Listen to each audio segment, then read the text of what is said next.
Hello दोस्तों, दृष्टि PCS channel पर एक बार फिर से आप सभी का स्वागत है। तैयारी आप लोगों की बेहतर चल रही होगी ऐसी उम्मीद है, क्योंकि पेपर बहुत जल्दी होने वाला है। अब 14 तारीख को आप में से कई लोग पेपर देने जा रहे होंगे। ऐसे में जो प्रीवियस ईयर्स के जो प्रश्न पत्र हैं, उम्मीद है आपने देख लिया होगा। इसमें कुछ खास खंडों को हम यहाँ पर कवर कर रहे हैं। अभी कुछ दिनों पहले हमने विज्ञान एवं तकनीक से जुड़े हुए जो 2022 के पेपर में आए हुए प्रश्न थे उनको सॉल्व किया था। अब कई सारे विद्यार्थियों की ऐसी मांग थी कि इससे जुड़े हुए कुछ अन्य खंडों को भी हम लेकर के आए। तब जितना समय बचा है उतने ही समय में हम बाकी की चीज़ों को कवर करने का प्रयास कर रहे हैं। आज के सेशन में हम 2022 से जुड़े हुए जो इतिहास खंड के प्रश्न रहे हैं उन पर चर्चा करेंगे। तो एक फॉर्मेट ये रखेंगे कि प्रश्न लेकर के उनका जो उत्तर हो सकता है वो देखेंगे। किसी प्रश्न में अगर आप कोई ट्रिक के थ्रू उसे सॉल्व कर सकते हैं तो वो भी देख लेंगे कि अगर मान लीजिए कई बार ऐसा होगा कि प्रश्न में जरूरी नहीं आपको सभी आते हों, तो कुछ प्रश्नों को अगर आपको एक आध विकल्प भी पता है तो उसके जरिए कैसे आप सॉल्व कर सकते हैं या उसके उत्तर तक किस तरह से पहुंच सकते हैं, इसको देखेंगे। तो ये जो विषय है इतिहास से संबंधित 2022 की सीरीज है, और चूंकि पेपर में आपको 2 घंटे का समय मिलने वाला है पूरे 150 प्रश्नों को करने के लिए, तो याद रखिएगा 150 प्रश्न आने वाले हैं। हालांकि हमारे लिए आज केवल इतिहास खंड से जुड़े हुए जो प्रश्न हैं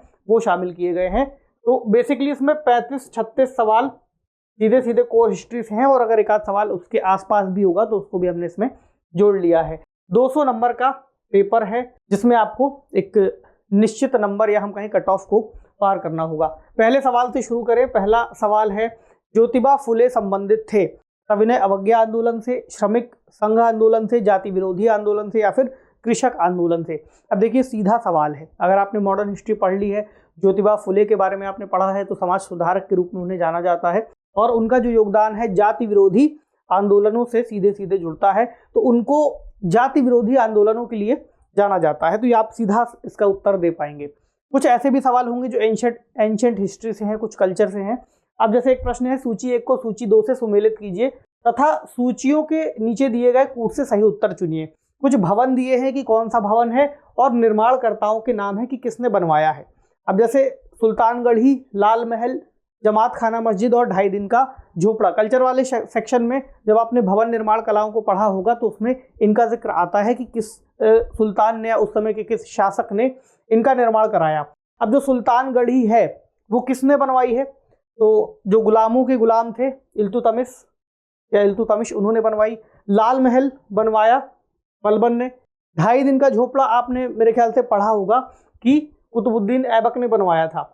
तो डी का दूसरा और फिर जमात खाना मस्जिद एक विकल्प बचा। अगर आपको नहीं भी आती है तो जितने पहले आ रहे हैं उनको मैच करा लें, क्योंकि फिर अगर हो सकता है कि मार्क करते समय हम उतने पहले मैच करा पाते हैं कि जितने हमें आते हैं, तो जो रह जाएगा वो अंतिम विकल्प के रूप में आप मार्क कर सकते हैं। तो अगर आपको ये पता है कि 2.5 दिन का झोपड़ा कुतुबुद्दीन ऐबक ने बनाया है, तो डी का दूसरा, अब यहाँ पर 2 जगहों पर आपको डी का दूसरा मिल जाएगा। थोड़ा सा और गेस कर सकते हैं, जैसे मेरे ख्याल से सुल्तानगढ़ी या लाल महल भी अगर आपने पढ़ा हो तो लाल महल बी का चौथा है।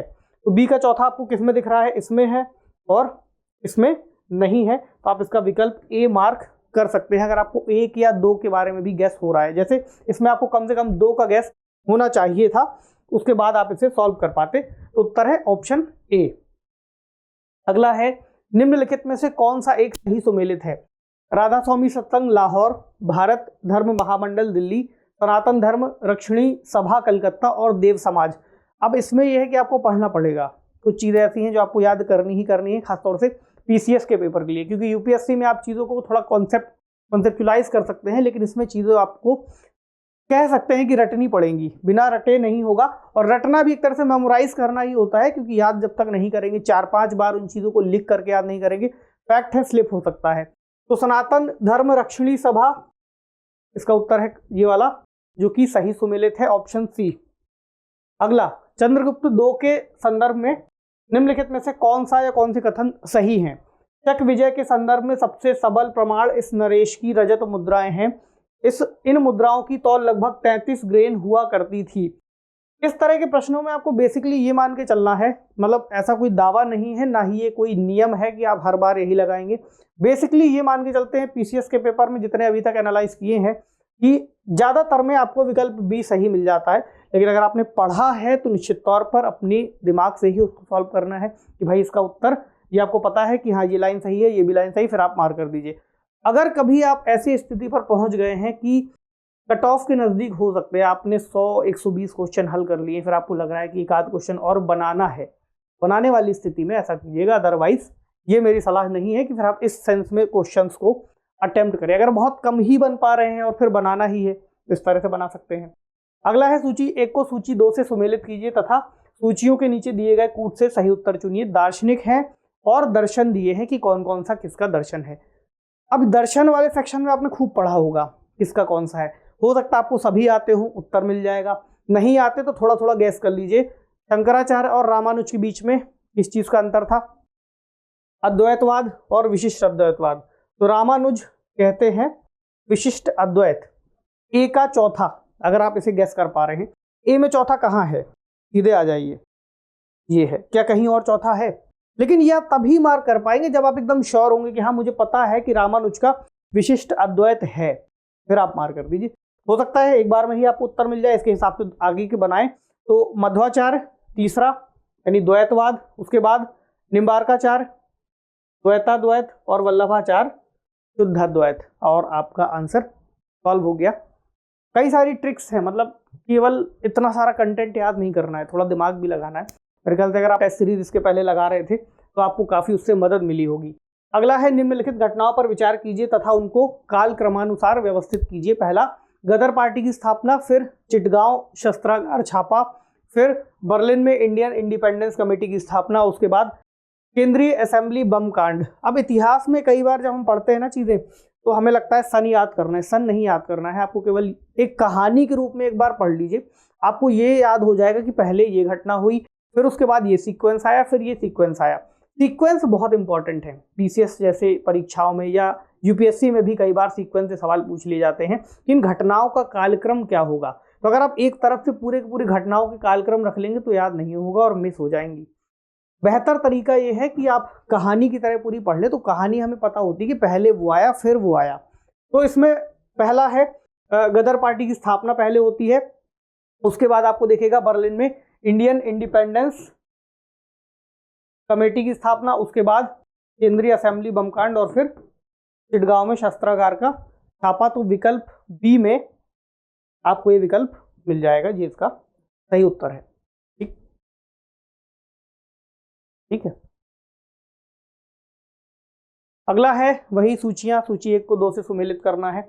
यहाँ दिए हुए हैं सूची 1 में व्यक्ति, यहाँ दिया हुआ है संबद्धता यानी किससे जुड़े हुए हैं। हम अपनी उसी टेक्निक से शुरू करेंगे ऐसे सुमेलित करने वाले में से। इसमें से कौन कौन से ऐसे हैं जो आप याद कर पा रहे हैं? जैसे कि एम.एस. स्वामीनाथन, मेरे ख्याल से आपको याद आ रहा होगा कि इनका संबंध किससे है, हरित क्रांति से या दुग्ध उत्पादन से। ठीक, मोरारजी देसाई, आप लगा सकते हैं इनमें से बैंकों पर सामाजिक नियंत्रण यानी कि डी का पहला। अगर आप डी का पहला मार्क करते हैं तो आपको 2 विकल्प यहाँ पर मिल जाते हैं। अब आप आते हैं एम.एस. स्वामीनाथन, हरित क्रांति, ए का तीसरा। इन दोनों में से देखिए कि ए का तीसरा कौन सा है, वो इसमें है सी में। अब आप इसके बाद सी के हिसाब से एक बार सॉल्व करिए इसको। सी में आएगा बी का चौथा, तो बी का चौथा है एल के झा, आर्थिक प्रशासन सुधार, और वर्गीज कुरियन फिर दुग्ध उत्पादन। तो विकल्प सी इसका सही उत्तर हो जाता है। 39 का अगर हम उत्तर निकालें सी एकदम सही है। चलिए अगला है निम्नलिखित में से किसने चिंतामणि भट्ट द्वारा रचित संस्कृत ग्रंथ शुक सप्तती का फारसी में अनुवाद कर उसका नाम तूतीनामा रखा। अब बेसिकली ये है कि तूतीनामा का नाम या तूतीनामा का जो अनुवाद है वो किसने किया था तूतीनामा के नाम से शुक सप्तती का। तो इसका उत्तर है ऑप्शन ए ख्वाजा जियाउद्दीन नक्शबंदी। अगला, निम्नलिखित राजनीतिक दलों पर विचार कीजिए और उन्हें स्थापना के काल क्रम के अनुसार व्यवस्थित कीजिए। थोड़ा सा दूर लग सकता है लेकिन हम इसे आधुनिक भारत के इतिहास में और लगा करके देख सकते हैं आजादी के बाद के भारत में। तो यहाँ पर पहली जो पार्टी है वो है तेलुगु देशम, सबसे पहले जो स्थापित हुई। उसके बाद आपको मिलेगी बहुजन समाज पार्टी, उसके बाद मिलेगी समाजवादी पार्टी और अंत में ऑल इंडिया तृणमूल कांग्रेस। अब ये विकल्प आपको किस में दिख रहा है? ऑप्शन ए में। तो ऑप्शन ए इसका सही उत्तर हो जाएगा। मतलब कई बार इस तरह से भी चीजों को देखना है कि कौन सी पार्टी का गठन कब हुआ। अब ये इस तरह के सवाल हैं जो आप कभी बाई चांस कभी पढ़ते हुए आपने किसी चीज पर गौर कर लिया हो और वो प्रश्न के रूप में सामने आ गया। अगला है निम्नलिखित में से अशोक का कौन सा शिलालेख धार्मिक संश्लेषण यानी कि समन्वय के बारे में बात करता है। तो अशोक का दरअसल 12वां शिलालेख है जो समन्वय के बारे में बात करता है। अगर आप 11वें पे आएंगे तो ये धम्म की बात इसमें कही गई है, धम्म का प्रचार। 13वें शिलालेख पर आएंगे तो यहाँ पर कलिंग विजय के बारे में वर्णन किया गया है। और दूसरे शिलालेख में आएंगे तो इसमें अशोक के द्वारा किए गए कुछ परोपकारी कार्य जैसे कि जानवरों और इंसानों के लिए कुछ चिकित्सालय खुलवाना,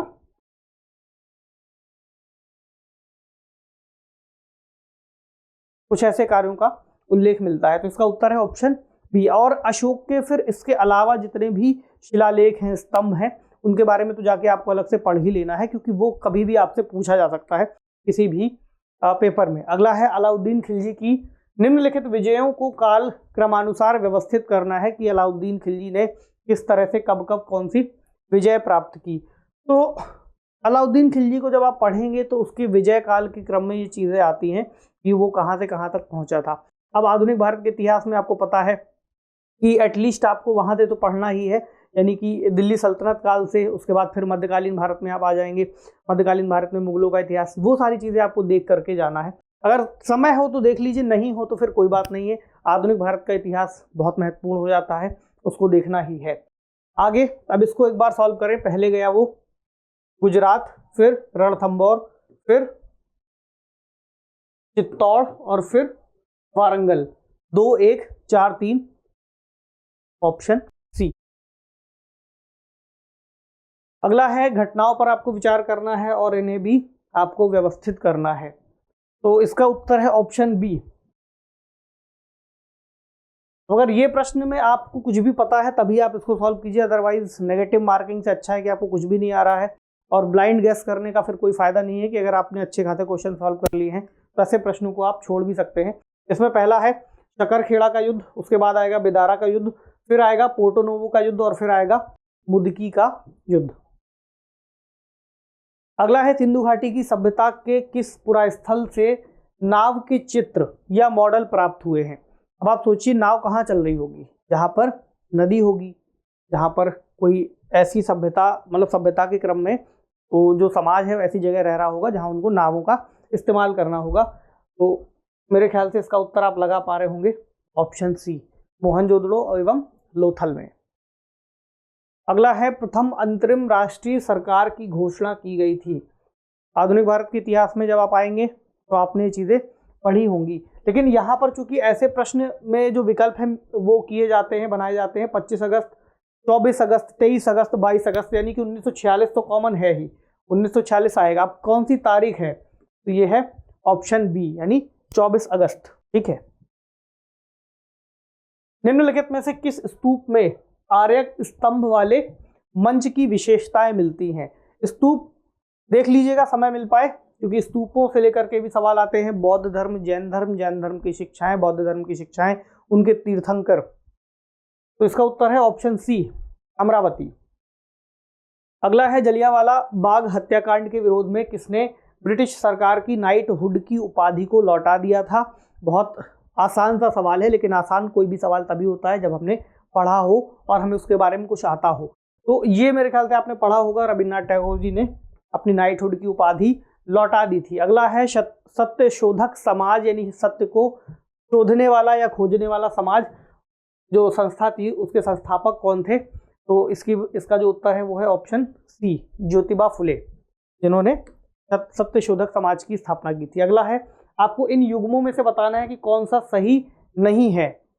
अब ये भी पुराना हो गया, पढ़ा है तो आप लगा पाएंगे, अगर नहीं पढ़ा तो फिर कंफ्यूजन होती रहेगी। आए तो सॉल्व कर लीजिए, नहीं आए तो उस कैटेगरी में डाल सकते हैं, क्योंकि आपके पास एक तो 50 प्रश्न है, मतलब सभी प्रश्नों में ऐसा नहीं करना है। कई सारे ऐसे सेक्शन हो सकते हैं जो आपके मजबूत हो, किसी का पॉलिटी सेक्शन मजबूत हो सकता है, किसी का इतिहास हो सकता है, किसी का साइंस टेक हो सकता है, किसी का इकोनॉमी। तो जिस हिसाब से आप जहाँ पर बेहतर कर पा रहे हो उन्हें करें, और छोड़े केवल वही सवाल जो आपसे बिल्कुल दूर है, आपको बिल्कुल भी उसके बारे में कोई गैस नहीं लग पा रहा है। लेकिन अगर अंत में ऐसा भी अगर हो जाए कि आपसे बहुत कम क्वेश्चन हुए तो फिर आपको थोड़ा सा बढ़ा लेना है। ईशान वर्मन हरहा पाषाण अभिलेख, ये सही है। जीवित गुप्ता 2 देव वर्णाक अभिलेख सही है। ईश्वर वर्मन जौनपुर प्रस्तर अभिलेख सही है, ये वाला गलत है। सर्ववर्मन गया ताम्रपत्र वाला सही नहीं है। अगला है सूचियों को आपको मिलान करना है। व्यक्ति दिए हैं और उनके कार्य या फिर पद के बारे में आगे दिया हुआ है। डी के कार्वे, JED बेथुन, ईश्वर चंद्र विद्यासागर और BS मालाबारी। तो इसमें से कुछ नाम ऐसे होंगे जो आप रिकॉल कर पा रहे होंगे, जैसे कि ईश्वर चंद्र विद्यासागर के बारे में आपने पढ़ा है, यहाँ दिया है कि उन्होंने कौन कौन से काम किए थे। तो ईश्वर चंद्र विद्यासागर का मिलान होगा कलकत्ता में संस्कृत कॉलेज के ये प्राचार्य थे। तो C का चौथा, यहाँ पर आपको 2 में मिल जाएगा। अगर आप इसको ठीक से देखेंगे तो C का चौथा मिल रहा है, C में लिखा है आपका D का तीसरा, दोनों में ही, इसका मतलब D का तीसरा भी कंफर्म है। बाल विवाह विरुद्ध संघर्ष प्रारंभ करना। अब 2 और बचते हैं, D के कार्वे और JED बेथुन। अगर आपको पता है तो मार्क कर दीजिए, नहीं पता है तो फिर अगर चांस लेना चाहें तो ले सकते हैं। अब इसका उत्तर क्या है? इसका उत्तर है ऑप्शन बी, यानी डी के कार्वे सचिव विडो रीमैरिज एसोसिएशन और JED बेथुन कलकत्ता में इन्होंने कन्या विद्यालय की स्थापना की थी। तो ये इसका सही उत्तर है ऑप्शन बी। अगला भी इसी तरह का है, सूची से संबंधित, चूंकि इतिहास खंड से हमने लिए हैं इसलिए ऐसा दिख रहा है आपको। यहाँ समितियां दी हुई है और उनकी नियुक्ति का वर्ष दिया है। बलवंत राय मेहता समिति 1957 आगे दिया है, अशोक मेहता समिति 1977, LM सिंघवी समिति 1986, PK थुंगुन समिति 1988।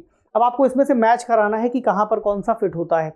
समितियों को लेकर के हमेशा यही राय है कि आपको समितियां सभी पढ़ लेनी है, जो आपके पॉलिटी वाले सेक्शन से भी जुड़ जाएंगे और हिस्ट्री वाले में भी, अगर आप मतलब बेसिकली उस खंड से जाकर के पढ़ सकते हैं, सवाल किसी भी तरह से फ्रेम हो जाए।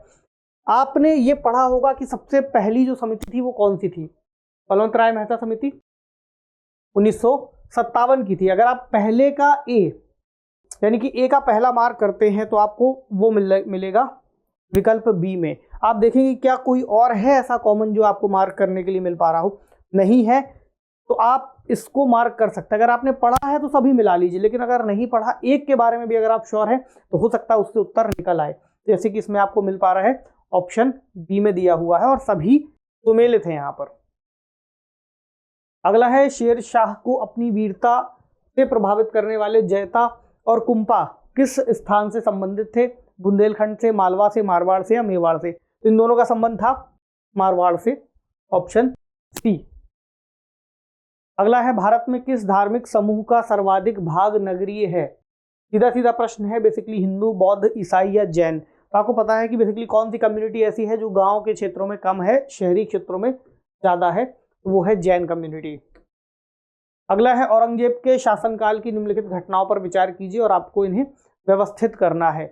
तो औरंगजेब ने कब कौन सा काम किया? वही जैसे आपने पहले खिलजी वाली विजय देखी, इसी तरह औरंगजेब से रिलेटेड ये प्रश्न है, कई बार अकबर से रिलेटेड हो सकता है। तो देवराय की लड़ाई, बनारस के पास, शुजा की पराजय, सामूगढ़ की लड़ाई या फिर धर्मत में विजय। तो इसकी शुरुआत आपको दिखेगी पहले बनारस के पास शुजा की पराजय, उसके बाद आपको मिलेगा धर्मत की विजय, उसके बाद आपको मिलेगा सामूगढ़ की लड़ाई और फिर सबसे अंत में आएगा देवराय की लड़ाई। तो ये विकल्प आपको मिल जाता है ऑप्शन ए में, ये इसका सही उत्तर है। चलिए ठीक है।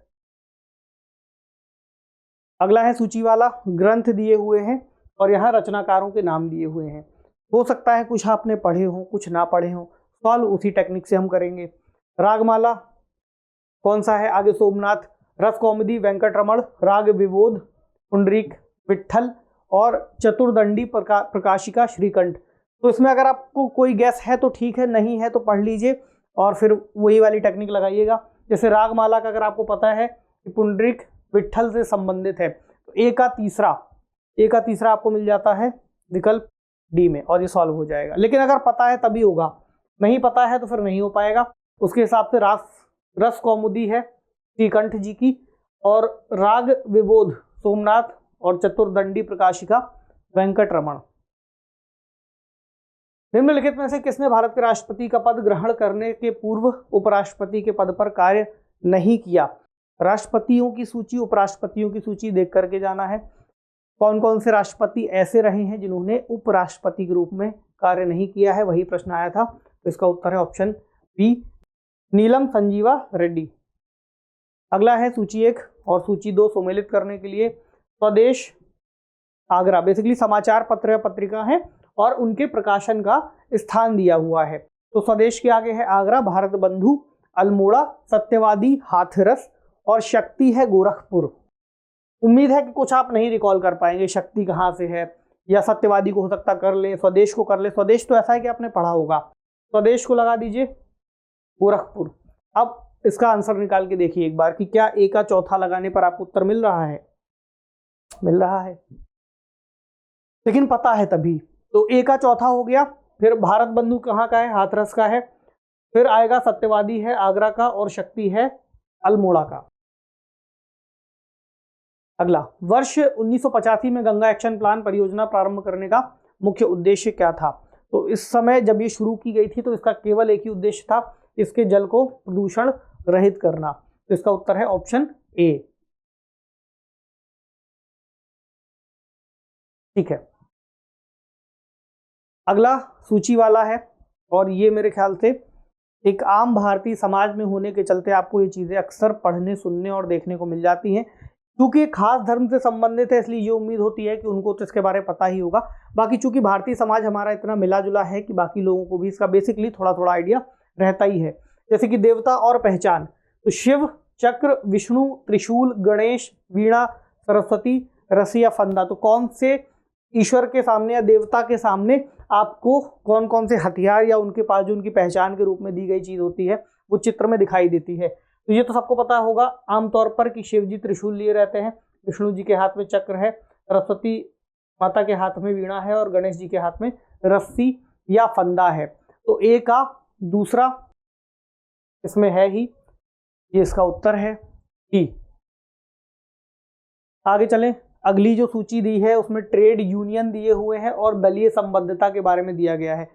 भारतीय मजदूर Sangh, Bharatiya Rashtriya Congress, Indian National Trade Union Congress, Communist Party of India, United Trade Union Congress, Communist Party of India, मार्क्सवादी, All India Trade Union Congress, Bharatiya Janata party. अब इसमें आपको होगी ठीक ठाक कंफ्यूजन क्योंकि नाम काफी सिमिलर है और बहुत बारीक एनालिसिस की बात है, पढ़ा है तो सॉल्व कर लीजिए। जैसे भारतीय मजदूर संघ बना करके देखते हैं, भारतीय जनता पार्टी, ए का चौथा किसमें है? बी में है। क्या किसी और में है? नहीं। यानी अब आप इसे सॉल्व कर सकते थे बशर्ते कुछ पता हो, अगर कुछ नहीं पता तो फिर दिक्कत है। तो ए का हो गया चौथा। बी का Indian National Trade Union Congress, ये है भारतीय राष्ट्रीय कांग्रेस। उसके बाद सी में आपको मिलेगा United Trade Union Congress, Communist Party of India, मार्क्सवादी, फिर बचा all India Trade Union Congress, Communist Party of India, विकल्प डी। अगला है 124वां सवाल, यूनाइटेड किंगडम का पार्टी गेट स्कैंडल क्या है? मतलब कई बार ऐसे टर्म्स भी होते हैं ना जो पूछ लिए जाते हैं। रिसेंट समय पे क्या है, हालांकि ये प्रश्न करंट अफेयर से रिलेटेड हो सकता है। तो पार्टी गेट स्कैंडल उस समय ये चर्चा में आया था जब ब्रिटिश प्रधानमंत्री कार्यालय द्वारा कोविड-19 के जो मानदंड है उनका उल्लंघन किया जा रहा था। जब भी आप न्यूज़पेपर कभी पढ़ते हैं या फिर किसी पत्रिका को पढ़ते हैं या फिर करंट अफेयर के लिए कोई मैगजीन लाते हैं, उसमें ऐसे जो शब्द हैं जो चर्चा में हैं, या तो आप उनको कहीं पर लिख लीजिए अलग से एक लिस्ट बना करके, या तो उनको याद कर लीजिए कि वो किससे संबंधित है। एक बार देख लेंगे तब भी आपको पता होगा कि हाँ ये उस समय आया था, इससे संबंधित था। आपको सॉल्व करने में दिक्कत नहीं होगी क्योंकि प्रश्न जब आएगा तो उत्तर अपने आप आपके दिमाग में क्लिक करेगा, बस आपको उसे मार्क कर लेना है। अगला है हिंदुस्तान समाजवादी प्रजातंत्र संघ के संस्थापक कौन थे? अभी HSRA की बात हो रही है। HSRA का जो गठन है किसने किया था? इनमें से नाम आपको मिलते जुलते लगेंगे लेकिन जो उत्तर है वो है इसका ऑप्शन डी, यानी यतीन्द्रनाथ, अजय घोष, फणीनाथ घोष। अब इससे जुड़े जो संगठन है, यानी जब आप आधुनिक भारत के इतिहास में उठा करके देखेंगे तो जो क्रांतिकारी आंदोलन का दौर है, जब भगत सिंह सक्रिय थे, बम कांड हो रहा था, उसके बाद जिस तरह के संगठन जो बन रहे थे, रेवोल्यूशनरी थे, उनके बारे में पढ़ लीजिए क्योंकि उनसे भी प्रश्न ये पूछा ही गया है पिछले साल का। अगला है किस संविधान संशोधन के द्वारा दिल्ली को राष्ट्रीय राजधानी क्षेत्र बनाया गया था? तो ये है 69वां। फिर सूची वाला है, यहाँ दिया हुआ है अधिकारियों का नाम, सूची 1 में, सूची 2 में है उनसे जुड़े कार्य। अब आपको बताना है कि कौन सा अधिकारी किस तरह के कार्यों से संबंधित था। तलार चुंगी का संरक्षक, पट्टकोल चोरी डकैती के मुकदमे का अधिकारी, सहसाधिपति रात्रि सुरक्षा कर्मियों का अधिकारी और बलाधिप ग्रामीण कर वसूली करने वाला अधिकारी। पता है तो सॉल्व कर लीजिए, नहीं पता तो फिर देख लीजिए। तो बलाधिप था चुंगी का संरक्षक, यानी कि डी का पहला किस में है तो विकल्प डी में ये दिया हुआ है। अब इसमें देख सकते हैं इसके हिसाब से ए का तीसरा यानी तलार है रात्रि सुरक्षा कर्मियों का अधिकारी। बी का चौथा पट्टकोल है ग्रामीण कर वसूली करने वाला अधिकारी। सहसाधिपति है यहाँ पर चोरी डकैती के मुकदमे का अधिकारी। अगली सूची में क्रांति दी हुई है और आगे ये दिया है संबंधित है किससे। अब ऐसी क्रांतियों के नाम के हिसाब से आप थोड़ा थोड़ा अनुमान जरूर लगा सकते हैं। जैसे कि अगर हम कहें काली क्रांति, एक एक करके देख लेते हैं। काली क्रांति किससे संबंधित हो सकती है? काला क्या होता है? काला सोना कहा जाता है। पेट्रोलियम मार्क कर लीजिए। डी का तीसरा किसमें है? इसमें है और इसमें है। चलिए आगे बढ़े। पीली क्रांति, पीला क्या है? तिलहन ना, ठीक है। गोल्डन क्रांति, शहद कैसी दिखती है आपको? बागवानी एवं शहद। ए का दूसरा किसमें है? इसमें है या इसमें है? तो इसमें है, तो इसका उत्तर ये अब होने वाला है, लेकिन बाकी अब जो बचा है उसे ही मिला लें। ग्रे क्रांति, उर्वरक, बी का चौथा यानी कि ऑप्शन ए में आपको इसका उत्तर मिल गया। इस तरह से सॉल्व करना है।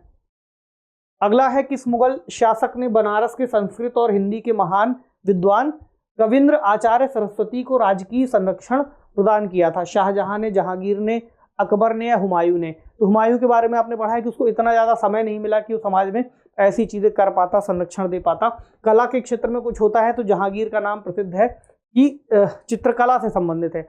अकबर के क्षेत्र में चूंकि आपको थोड़ा कंफ्यूजन हो सकता है कि उन्होंने ऐसी कई सारी चीजें की थी, लेकिन शाहजहां ने भी चीजों को काफी संरक्षित किया है और इसका उत्तर है शाहजहां। एक और सवाल इस पेपर से है, उत्तर प्रदेश दिवस किस तिथि को मनाया जाता है? तो ये तो आपने पढ़ा ही होगा, पढ़ना भी चाहिए क्योंकि उत्तर प्रदेश की परीक्षा देने जा रहे हैं, तो ये पता होना चाहिए। ऑप्शन सी यानी कि 24 जनवरी को उत्तर प्रदेश दिवस मनाया जाता है।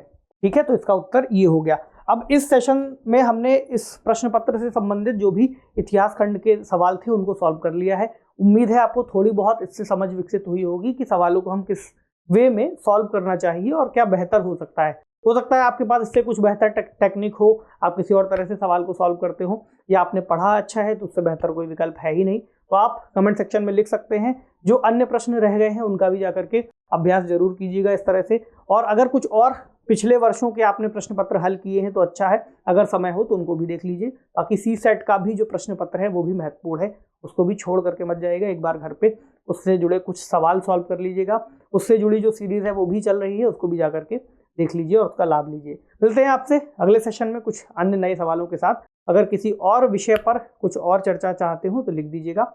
पढ़ते रहिए। शुक्रिया।